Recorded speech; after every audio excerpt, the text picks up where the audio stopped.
BJP সরকার বলছে পশ্চিমবাংলায় নারীরা সুরক্ষিত নয়, তারা ক্ষমতা এলে নারীদের সুরক্ষা দান করবে এবং আমার তো মনে হয় তারা ক্ষমতা এলে বেশি নারীরা সুরক্ষিত থাকবে না।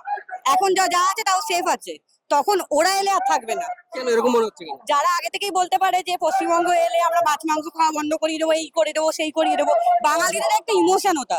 যারা এখন থেকেই ওই বিহারিদের ইমোশন নিয়ে চলে, তারা বাঙালিদের কি বুঝবে?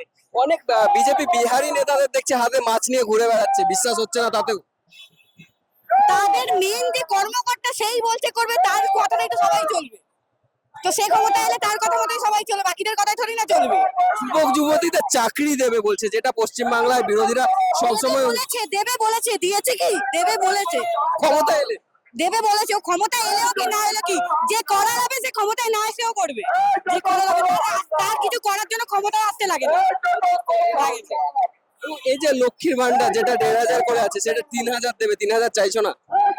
এবার এবার এইটা আপনাদের বোঝা উচিত যে দিদি কি কি করেছে, স্টুডেন্টদের জন্য কত কিছু করেছে, আমাদের মা কাকিমাদের জন্য কত কিছু করেছে। এবার এখানে তাহলে আমি আর কি বলবো, এখানে তো নিজেরাই সব থেকে বড় প্রুফ তো এখানেই।